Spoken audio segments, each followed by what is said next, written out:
Viewers, last video में मैंने किसी भी PTCL मोडेम का पासवर्ड गैस करने का तरीका बताया था। आज हम PTCL मोडेम्स की कॉन्फ़िगरेशन के बारे में थोड़ी सी बात करेंगे।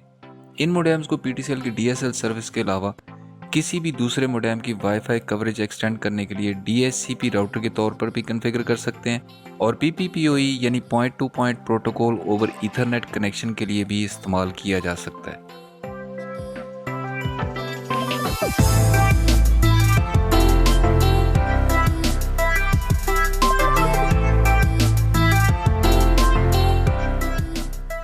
तो सबसे पहले बात कर लेते हैं DHCP राउटर बनाने की।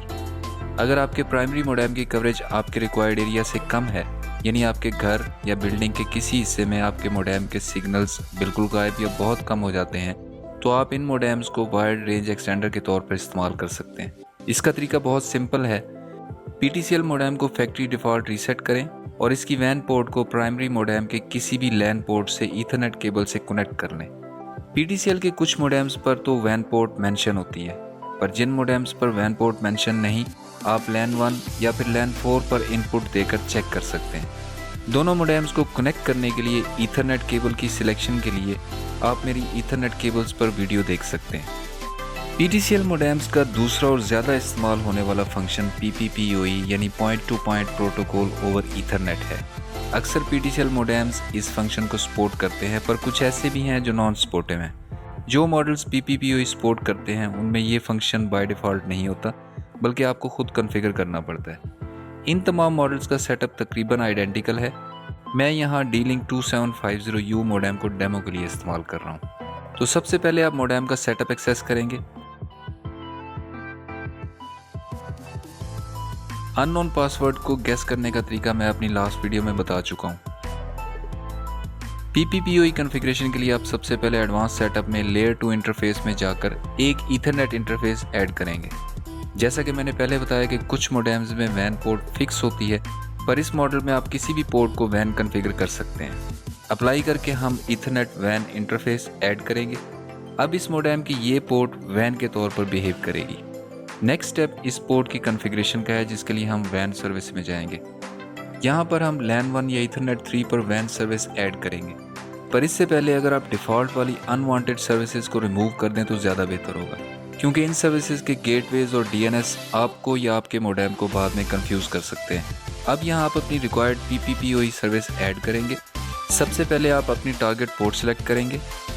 नेक्स्ट, इसके बाद सर्विस टाइप है। D-Link 2750U में आपके पास 3 ऑप्शंस हैं।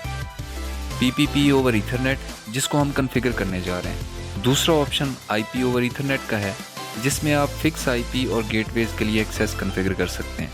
और लास्ट में ब्रिजिंग है, जिससे आप मोडेम को DHCP एक्सटेंडर के तौर पर यूज़ कर सकते हैं, जिसका जिक्र मैं थोड़ी देर पहले कर चुका हूँ। यहाँ हम PPPoE को सिलेक्ट रखेंगे। नेक्स्ट स्टेप में आप अपना PPPoE यूज़र नेम और पासवर्ड एंटर करेंगे। Firewall, net, PPP debug board और ब्रिज फ्रेम्स के ऑप्शंस इनेबल कर दें। नेक्स्ट स्टेप में आप इसका डिफ़ॉल्ट गेटवे सेट करेंगे। आपको लेफ्ट साइड पर सिलेक्टेड इंटरफेसेस और राइट साइड पर अवेलेबल इंटरफेसेस की लिस्ट नज़र आएगी, जिसमें से आप अपने करंट इंटरफेस को सिलेक्ट करके लेफ्ट साइड वाली लिस्ट में ऐड कर दें। नेक्स्ट स्टेप DNS सर्वर की सिलेक्शन का है।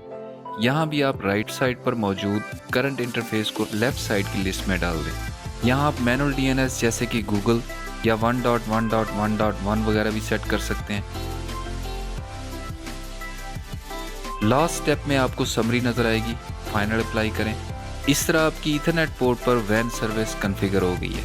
इस पोर्ट की कनेक्टिविटी कंफर्म कर लेते हैं। नेटवर्क आइकन पर हमें हैज़र्ड सिंबल नज़र आ रहा है, लेकिन ज़रूरी नहीं कि मोडेम कनेक्ट नहीं हुआ।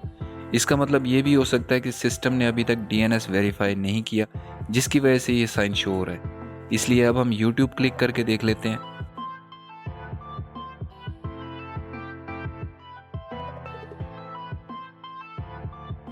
YouTube एक्सेस हो गई है और ट्रैफिक चल गई है, जिसका सीधा और आसान मतलब ये है कि हमारी कॉन्फ़िगरेशन वर्किंग है।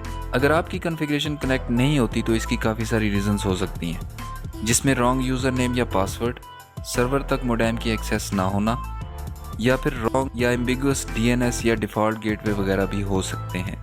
नॉन कनेक्टिविटी की सूरत में आप हर स्टेप को वेरीफाई कर लें।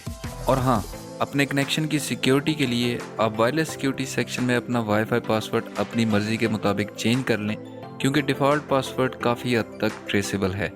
अगर आपने अभी तक मेरा चैनल सब्सक्राइब नहीं किया तो ज़रूर कर लें, ताकि आपको फ्यूचर में मशीन्स के बारे में इंफॉर्मेटिव वीडियोस देखने को मिलती रहें। नेक्स्ट वीडियो तक अपना ख्याल रखिएगा।